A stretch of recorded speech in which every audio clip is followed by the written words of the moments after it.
गांव की बहू। क्या सावित्री, मैंने सुना है कि मालती की बहू ने अपने सास ससुर को घर से निकाल दिया है। अब क्या कहूँ, आजकल की बहुओं का कोई भरोसा नहीं है, कब क्या कर दें। मालती की बहू को देखकर कौन कह सकता था कि वो ऐसी निकलेगी। तू सही कहती है, आजकल की बहुओं को देख मुझे तो बड़ा डर लगता है। कहीं मेरी बहू भी ऐसी निकल गई तो। नहीं, मैं तो गांव की सीधी सादी लड़की से अपने बेटे की शादी करवाऊंगी। इस तरह एक दिन गायत्री अपने बेटे की शादी गांव में रहने वाली मीना नाम की लड़की से करवा देती है। ये लीजिए माँ जी, आपके लिए गर्मा गर्म नाश्ता और चाय। अरे वाह बहू, सच कह रही हूँ, जब से तू इस घर में आई है मुझे तो बड़ा आराम है। तेरे जैसी बहू तो किस्मत वालों को मिलती है।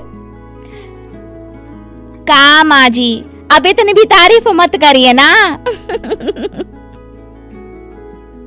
धीरे धीरे मीना गायत्री की चहेती बन जाती है और मीना भी गायत्री को कभी शिकायत का मौका नहीं देती थी।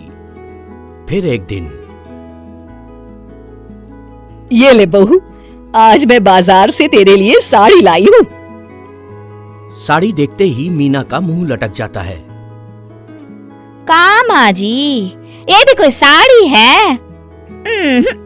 ना, मुझे तो बिल्कुल पसंद नहीं आई। अरे लाना ही था तो कोई अच्छी महंगी वाली साड़ी ले आती मेरे लिए। आप तो ये सस्ती साड़ी उठा लाई। मुझे नहीं ना चाहिए आपकी ये साड़ी, आप ही पहनिए इसे।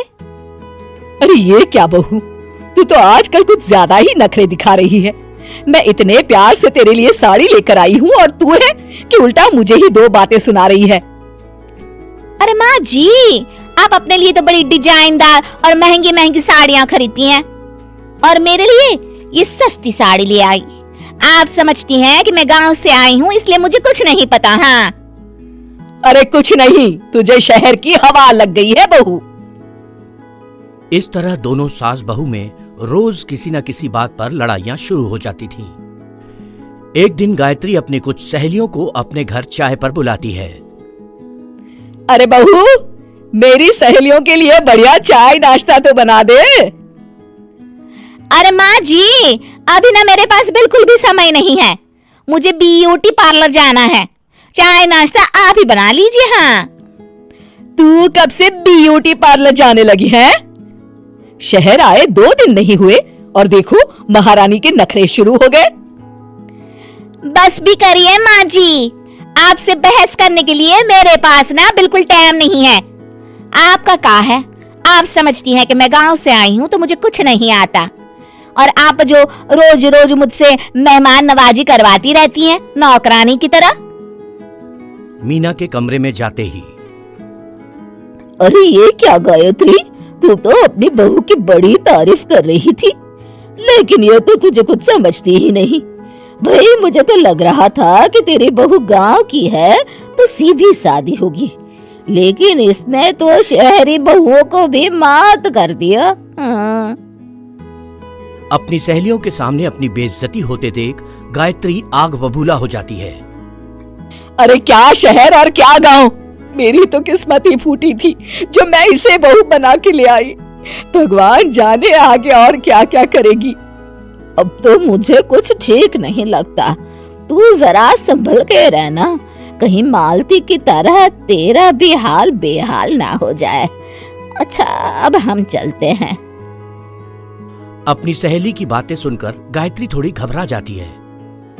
अरे ये सुशीला क्या बोलकर चली गई, कहीं इसकी बात सच ना निकल जाए। दूसरी तरफ मीना सारी बातें सुन लेती है। अगले दिन से गायत्री अपनी बहू से कोई काम करवाने से पहले 10 बार सोचती थी। ज्यादातर काम वो खुद ही कर लेती थी। अचानक अपनी सास में आए इस बदलाव को देख मीना, लाइए ना माँ जी, मैं कर देती हूँ ना काम।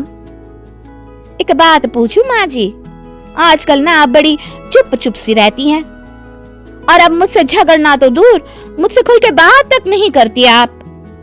कुछ नहीं बहू, ऐसे ही। मीना अपनी सास की मंशा भांप जाती है और मुस्कुराते हुए कहती है, अरे माँ जी, चिंता मत करिए, मैं आपको घर से नहीं ना निकालने वाली। ये डर आप अपने मन से निकाल दीजिए। अरे छोटे मोटे झगड़े तो हर घर में होते रहते हैं, चाहे कुछ भी हो जाए, आप मेरी सासू माँ हो। मैं तो जिंदगी भर आपकी सेवा करूंगी माँ जी। अपनी बहू की बातें सुन गायत्री को एक प्रकार का संतोष होता है और उसकी सारी चिंताएं दूर हो जाती है। गायत्री अपनी बहू को गले लगा लेती है। मुझे माफ कर दे बहू, मैं तुझे गलत समझ बैठी थी। कोई बात नहीं माँ जी, ये ना घर घर की कहानी है। हाँ।